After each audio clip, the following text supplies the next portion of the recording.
नमस्कार दोस्तों, आप सभी का स्वागत है। आज हम श्रीमद् भगवत गीता के चौथे अध्याय का महात्म्य पढ़ने जा रहे हैं। तो शुरू करते हैं।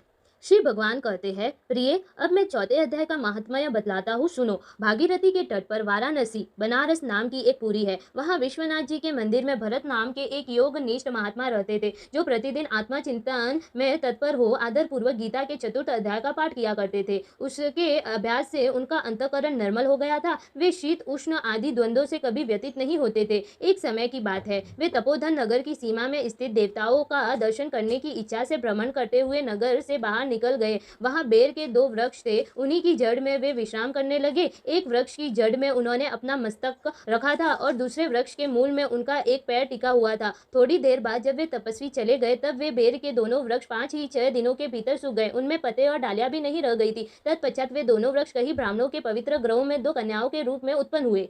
वे दोनों कन्याएं जब बढ़कर 7 वर्ष की हो गई, तब एक दिन उन्होंने दूर देशों से घूमकर आते हुए भरत मुनि को देखा।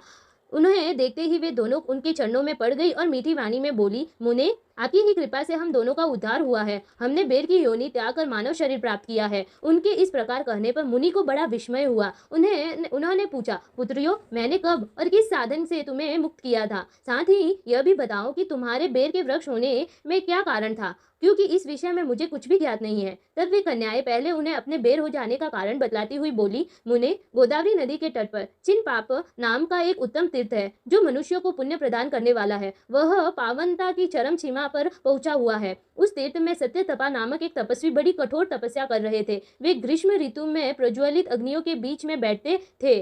वर्षा काल में जल की धाराओं से उनके मस्तक के बाल सदा भीगे ही रहते थे, तथा जाड़े के समय जल में निवास करने के कारण उनके शरीर में हमेशा रोंगटे खड़े रहते थे। वे बाहर भीतर से सदा शुद्ध रहते, समय पर तपस्या करते तथा मन और इंद्रियों को संयम में रखते हुए परम शांति प्राप्त करके आत्मा में ही रमण करते थे। वे अपनी विद्वता के द्वारा जैसा व्याख्यान करते थे, उसे सुनने के लिए साक्षात ब्रह्मा जी भी प्रतिदिन उनके पास उपस्थित होते और प्रश्न करते थे। ब्रह्मा जी के साथ उनका संकोच नहीं रह गया था। अंततः उनके आने पर भी वे सदा तपस्या में मग्न रहते थे। परमात्मा के ध्यान में निरंतर संलग्न रहने के कारण उनकी तपस्या सदा बढ़ती रहती थी। सत्य तपा को जीवन मुक्त के समान मानकर इंद्र को अपने समृद्धिशाली पद के संबंध में कुछ भय हुआ। तब उन्होंने उनकी तपस्या में सैकड़ों विघ्न डालना आरंभ किए। अप्सराओं के समुदायों से हम दोनों को बुलाकर इंद्र ने इस प्रकार आदेश दिया, तुम दोनों उस तपस्वी की तपस्या में विघ्न डालो, जो मुझे इंद्र पद से हटाकर स्वयं स्वर्ग का राज्य भोगना चाहता है। इंद्र का यह आदेश पाकर हम दोनों उनके सामने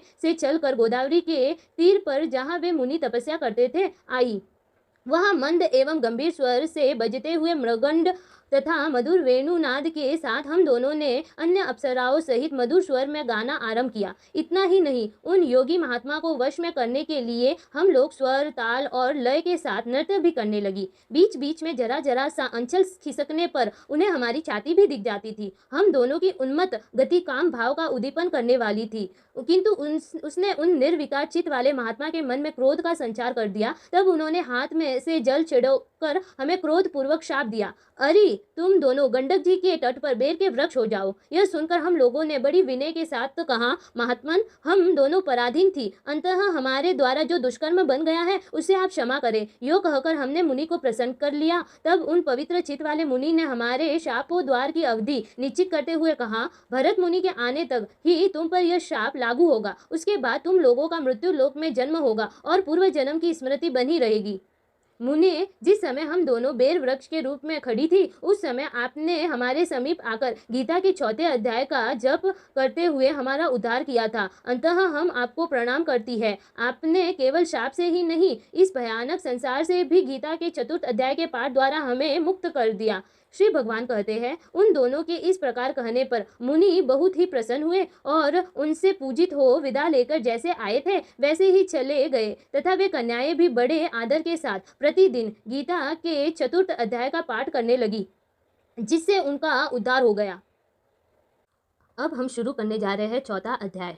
इसके उपरांत श्री कृष्ण महाराज बोले, हे अर्जुन, मैंने इस अविनाशी योग को कल्प के आदि में सूर्य के प्रति कहा था और सूर्य ने अपने पुत्र मनु के प्रति कहा और मनु ने अपने पुत्र राजा इक्ष्वाकु के प्रति कहा। इस प्रकार परंपरा से प्राप्त हुए इस योग को राज ऋषियों ने जाना। परंतु हे अर्जुन, वह योग बहुत काल से इस पृथ्वी लोक में लोप प्राय हो गया था। वह ही यह पुरातन योग अब मैंने तेरे लिए वर्णन किया है, क्योंकि तू मेरा भक्त और प्रिय सखा है, इसलिए तथा यह योग बहुत उत्तम और रहस्य अर्थात अति मर्म का विषय है। इस प्रकार भगवान श्री कृष्ण चंद्र महाराज के वचन सुनकर अर्जुन ने पूछा, हे भगवान, आपका जन्म तो आधुनिक अर्थात अब हुआ है और सूर्य का जन्म बहुत पुराना है, इसीलिए इस योग को कल्प के आदि में आपने कहा था, यह मैं कैसे जानूं? इस पर श्री कृष्ण महाराज बोले, हे अर्जुन, मेरे और तेरे बहुत से जन्म हो चुके हैं, परंतु हे परंतप, उन सबको तुम नहीं जानता है और मैं जानता हूँ। मेरा जन्म प्राकृत मनुष्यों के सदृश नहीं है। मैं अविनाशी स्वरूप अजन्मा होने पर भी तथा सब भूत प्राणियों का ईश्वर होने पर भी अपनी प्रकृति को अधीन करके योग माया से प्रकट होता हूँ। हे भारत, जब जब धर्म की हानि और अधर्म की वृद्धि होती है तब तब ही मैं अपने रूप को रचता हूँ अर्थात प्रकट करता हूँ, क्योंकि साधु पुरुषों का उद्धार करने के लिए और दूषित कर्म करने वालों का नाश करने के लिए तथा धर्म स्थापना करने के लिए युग युग में प्रकट होता हूँ। इसलिए हे अर्जुन, मेरा वह जन्म और कर्म दिव्य अर्थात अलौकिक है। इस प्रकार जो पुरुष तत्व से जानता है वह शरीर को त्याग कर फिर जन्म को नहीं प्राप्त होता है, किंतु मुझे ही प्राप्त होता है। हे अर्जुन, पहले भी राग भय और क्रोध से रहित अनन्य भाव से मेरे में स्थिति वाले मेरे शरण हुए बहुत से पुरुष ज्ञान रूप तप से पवित्र हुए मेरे स्वरूप को प्राप्त हो चुके हैं। क्योंकि हे अर्जुन, जो मेरे को जैसे भजता है मैं भी उसको वैसे ही भजता हूँ। इस रहस्य को जानकर ही बुद्धिमान मनुष्य गण सब प्रकार से मेरे मार्ग के अनुसार बरतते हैं। जो मेरे को तत्व से नहीं जानते हैं वे पुरुष इस मनुष्य लोक में कर्म के फल को चाहते हुए देवताओं को पूजते हैं और उनके कर्मों से उत्पन्न हुई सिद्धि भी शीघ्र ही होती है, परंतु उनको मेरी प्राप्ति नहीं होती। इसीलिए तू मेरे को ही सब प्रकार से भज। हे अर्जुन, गुण और कर्मों के विभाग से ब्राह्मण, क्षत्रिय, वैश्य और शूद्र मेरे द्वारा रचे गए हैं। उनके कर्ता को भी मुझ अविनाशी परमेश्वर को तू अकर्ता ही जान, क्योंकि कर्मों के फल में मेरी सप्रहा नहीं है, इसीलिए मेरे को कर्म लिपायमान नहीं करते। इस प्रकार जो मेरे को तत्व से जानता है वह भी कर्मों से नहीं बंधता है तथा पहले होने वाले मुमुक्षु पुरुषों द्वारा भी इस प्रकार जानकर ही कर्म किया गया है। इससे तू भी पूर्वजों द्वारा सदा से ही किए हुए कर्मों को ही कर।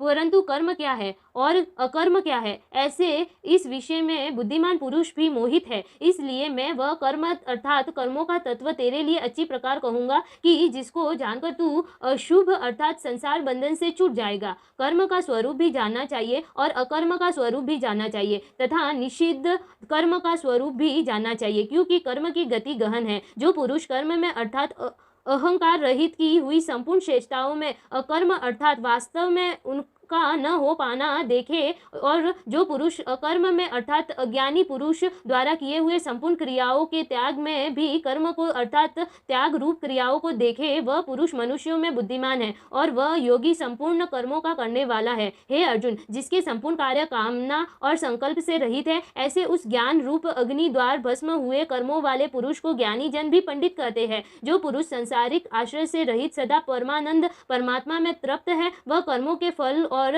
संग अर्थात कर्तव्य अभिमान को त्याग कर कर्म में अच्छी प्रकार बरतता हुआ भी कुछ भी नहीं करता है। जीत लिया है अंतःकरण और शरीर जिसने तथा त्याग दी है संपूर्ण भोगों की सामग्री जिसने, ऐसा आशा रहित पुरुष केवल शरीर संबंधी कर्मों को करता हुआ भी पाप को नहीं प्राप्त होता है। अपने आप जो कुछ आप प्राप्त हो उसमें ही संतुष्ट रहने वाला और हर्ष शोकादि द्वंद्वों से अतीत हुआ तथा मस्त सरलता अर्थात ईर्ष्या से रहित सिद्धि और असिद्धि में समवत भाव वाला पुरुष कर्मों को करके भी नहीं बंधता है, क्योंकि आसक्ति से रहित ज्ञान में स्थित हुए चित्त वाले यज्ञ के लिए आचरण करते हुए मुक्त पुरुष के संपूर्ण कर्म नष्ट हो जाते हैं। उन यज्ञ के लिए आचरण करने वाले पुरुषों में से कई तो इस भाव से यज्ञ करते हैं कि अर्पण अर्थात खुवादिक भी ब्रह्मा है और हवि अर्थात हवन करने योग्य द्रव्य भी ब्रह्मा है और ब्रह्म रूप अग्नि में ब्रह्मा रूप कर्ता के द्वारा जो हवन किया गया है वह भी ब्रह्मा ही है। इसलिए ब्रह्म रूप कर्म में समाधिस्थ हुए उस पुरुष द्वारा जो प्राप्त होने योग्य है वह भी ब्रह्मा ही है और दूसरे योगी जन देवताओं के पूजन रूप यज्ञ को ही अच्छी प्रकार उपासते हैं अर्थात करते हैं और दूसरे ज्ञानी जन पर ब्रह्म परमात्मा रूपी अग्नि में यज्ञ के द्वारा ही यज्ञ को हवन करते हैं। अन्य योगी जन श्रोतादिक शब्द इंद्रियों को संयम अर्थात स्वाधीनता रूप अग्नि में हवन करते हैं, अर्थात इंद्रियों को विषयों से रोककर अपने वश में कर लेते हैं। और दूसरे योगी लोग शाब्दिक विषयों को इंद्रियों रूप अग्नि में हवन करते हैं, अर्थात राग द्वेष रहित इंद्रियों द्वारा विषयों को ग्रहण करते हुए भी भस्म रूप करते हैं। दूसरे योगी जन संपूर्ण इंद्रियों की चेष्टाओं को तथा प्राणों के व्यापार को ज्ञान से प्रकाशित हुई परमात्मा में स्थिति रूप योग अग्नि में हवन करते हैं। दूसरे कई पुरुष ईश्वर अर्पण बुद्धि से लोक सेवा में द्रव्य लगाने वाले हैं, वैसे ही कई पुरुष स्वधर्म पालन रूप तप यज्ञ को करने वाले हैं, और कई अष्टांग योग रूप यज्ञ को करने वाले हैं, और दूसरे अहिंसादि तीक्ष्ण व्रतों को से युक्त यत्नशील पुरुष भगवान के नाम का जप तथा भागवत प्राप्ति विषयक शास्त्रों का अध्ययन रूप ज्ञान यज्ञ के करने वाले हैं। दूसरे योगी जन अपान वायु में प्राण वायु को हवन करते हैं, वैसे ही अन्य योगी जन प्राण वायु में अपान वायु को हवन करते हैं, तथा अन्य योगी जन प्राण और अपान की गति को रोककर प्राणायाम के परायण होते हैं। दूसरे नियमित आहार करने वाले योगी जन प्राणों को प्राणों में ही हवन करते हैं। इस प्रकार यज्ञों द्वारा नाश हो गया है पाप जिनका, ऐसे यह सब ही पुरुष यज्ञों को जानने वाले हैं। हे कुरु श्रेष्ठ अर्जुन, यज्ञों के परिणाम स्वरूप ज्ञान मृत को भोगने वाले योगी जन सनातन पर ब्रह्म परमात्मा को प्राप्त होते हैं, और यज्ञ रहित पुरुष को यह मनुष्य लोग भी सुखदायक नहीं है। फिर परलोक कैसे सुखदायक होगा? ऐसे बहुत प्रकार के यज्ञ वेद की वाणी में विस्तार किए गए हैं, उन सबको शरीर मन और इंद्रियों की क्रिया द्वारा ही उत्पन्न होने वाला जान। इस प्रकार तत्व से जानकर निष्काम कर्म योग द्वारा संसार बंधन से मुक्त हो जाएगा। हे अर्जुन, सांसारिक वस्तुओं से सिद्ध होने वाले यज्ञ से ज्ञान रूप यज्ञ सब प्रकार श्रेष्ठ है, क्योंकि हे पार्थ संपूर्ण यावन मात्र कर्म ज्ञान से शेष होते हैं, अर्थात ज्ञान उनकी पराकाष्ठा है। इसीलिए तत्व को जानने वाले ज्ञानी पुरुष से भली प्रकार दंडवत प्रणाम तथा सेवा और निष्ठ कपट भाव से किए हुए प्रश्न द्वारा उस ज्ञान को जान। वे मर्म को जानने वाले ज्ञानी जन तुझे उस ज्ञान का उपदेश करेंगे कि जिसको जानकर तू फिर इस प्रकार मोह को प्राप्त नहीं होगा। और हे अर्जुन, जिस ज्ञान के द्वारा सर्वव्यापी अनंत चेतन रूप हुआ अपने अंतर्गत समष्टि बुद्धि के आधार संपूर्ण भूतों को देखेगा, और उसके उपरांत मेरे में अर्थात सच्चिदानंद स्वरूप में एक ही भाव हुआ सच्चिदानंद में ही देखेगा।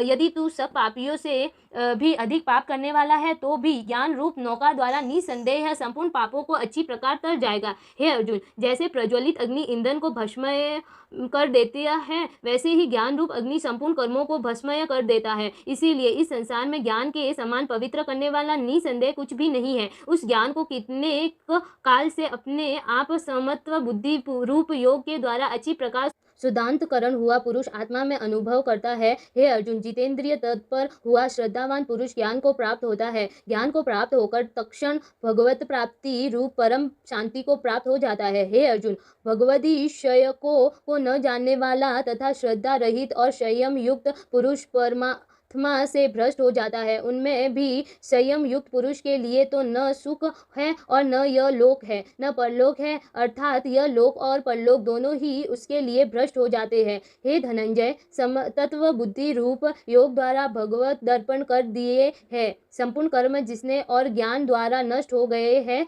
सब संयम जिसके, ऐसे परमात्मा परायण पुरुष को कर्म नहीं बांधते। इससे हे भरतवंशी अर्जुन, तू संवत बुद्धि रूप योग में स्थित हो और अज्ञान से उत्पन्न हुए हृदय में स्थित इस अपने संशय को ज्ञान रूप तलवार द्वारा छेदन करके युद्ध के लिए खड़ा हो। यहीं पर हमारा चौथा अध्याय खत्म होता है। इस वीडियो में मैंने आपको पहले महात्म्य सुनाया है, उसके बाद में चौथा अध्याय। तो यदि आपको अगर हमारा वीडियो अच्छा लगा हो तो चैनल को सब्सक्राइब कर दीजिए और वीडियो को लाइक और शेयर जरूर कीजिए। धन्यवाद।